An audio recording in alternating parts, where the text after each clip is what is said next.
staged UFO attack on Earth. We have been preconditioned by all the media for the past couple of decades to slowly but surely start accepting the existence of aliens and UFOs.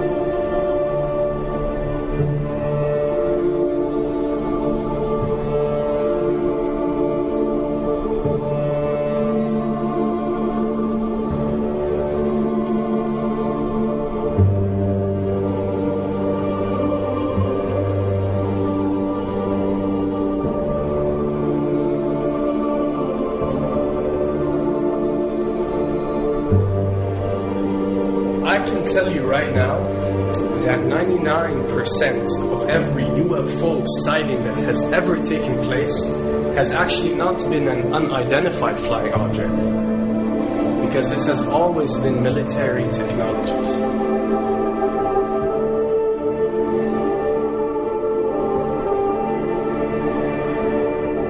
Another thing I'd like to point out is surveys and questionnaires. You know, we get surveys and questionnaires all the time, sent out by the state or by the government or by our rulers and our officials and so on and so forth. Do you really think that these ruling powers care about what you think? Do you really think that they're waiting to ask you and receive your answer before making a decision? What happens with these questionnaires is that they are released. For example, what country do you think the US should attack next? And if it yields back results like 70% of the US population believe Iran is the next country that should be attacked, this is actually a study conducted for the effectiveness of the media propaganda that they are using. So when they get such results, they look at it and they be like, all right, amazing. Our media propaganda is working. We are purposely trying to manipulate people to think that Iran should be the next one. And check out the survey results. We're doing a great job in propaganda. That's what it's all about. And if the results come back and they aren't up to par, so let's say 20% want war with Iran and 80% want actual peace, they say, okay, so now we have to go and rework our media propaganda and make it more effective so these percentages change. Why am I saying this? Because of the UFO phenomenon. Since the 60s, the amount of people who believe in extraterrestrials has skyrocketed, and it's only increasing day by day in our modern world. This only confirms the success and the plans that are taking place to first manipulate you to believe in UFOs, and second, to conduct a UFO attack that is going to force the whole world to unite to fight off this enemy and accept the New World Order. A former Canadian government official is warning we may be on the verge of intergalactic war, saying, quote, the Bush administration has finally agreed to let the military build a forward base on the moon, which will put them in a better position to keep track of the comings and goings of visitors from space, and to shoot at them if they so decide. I was introduced to the late Dr. Wernher von Braun in the U.S., the father of rocketry.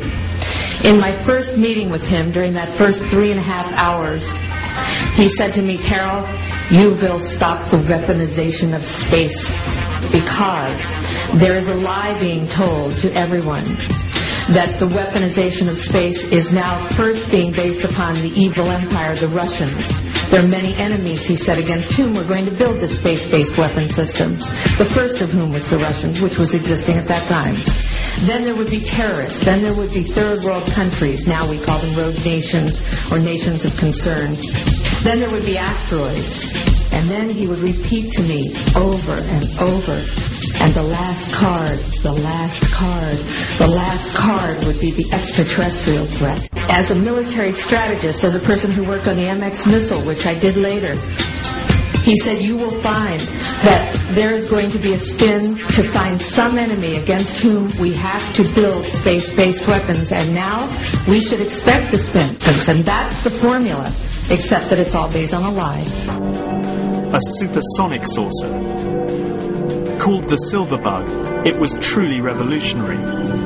The plans show in detail a multi-jet engine craft that boasted amazing maneuverability and speed.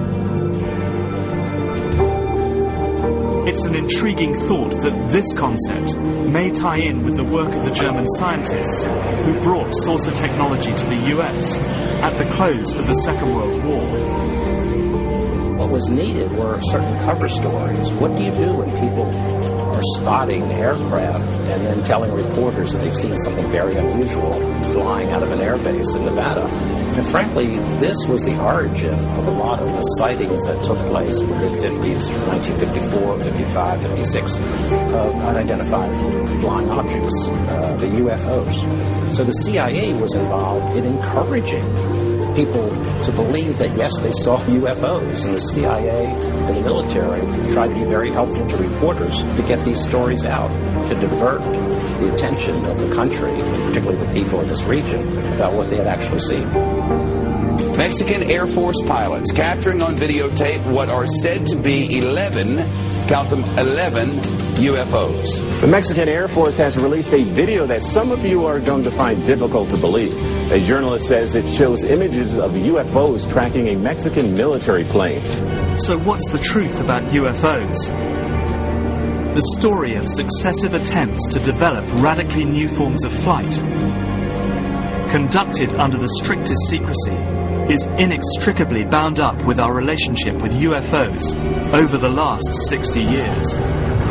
Whether it's Allied pilots buzzed by strange balls of fire in 1942 or the Roswell incident 5 years later, there is a strong case to be made that secret military technology offers a convincing explanation for many UFO stories.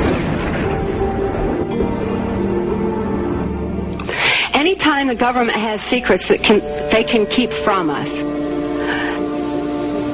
they can manipulate us by those secrets. In essence, they still remain 25 years at least ahead of us in technology, information, and knowledge, and secrets, and they are using them against us. I heard over the years many times over that the plan to usher in the New World Order would be to make all the people in this country and around the world feel totally helpless to prevent the New World Order from occurring, this world dominance plan, by saying that we had been invaded by aliens, so that we would say, oh, please, UN, come in and help us all. So bear in mind that there is a plan, orchestration, to get people to be submissive through a secret technology and information that they're keeping from you under the blanket of the so-called National Security Act.